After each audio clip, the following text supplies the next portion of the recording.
SIFC کی فعال سفارتی و معاشی حکمت عملی سے پاکستان عالمی اسٹریٹجک شراکت داریوں کے نئے دور میں داخل ہو گیا۔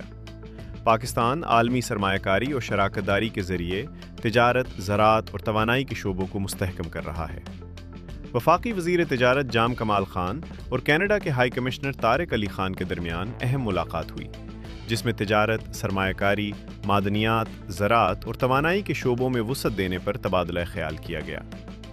پاکستان کی جانب سے دنیا کی سب سے بڑی معدنیاتی کانفرنس پراسپیکٹرز اینڈ ڈیولپرز ایسوسی ایشن آف کینیڈا 2026 میں شرکت پر بھی بات چیت ہوئی۔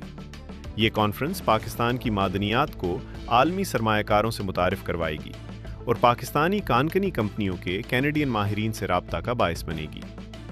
پاکستان اور کینیڈا نے ڈیری اور لائف سٹاک کے شعبوں میں بھی تعاون، جدید فارمنگ، جینیٹکس اور وباؤں کے کنٹرول کے ذریعے پیداوار اور معیار بڑھانے پر اتفاق کیا۔ پاکستان میں قابل تجدید توانائی میں کینیڈین سرمایہ کاری، وقت پر منظوری اور باقاعدہ قوانین کی منظوری کو اہم قرار دیا گیا۔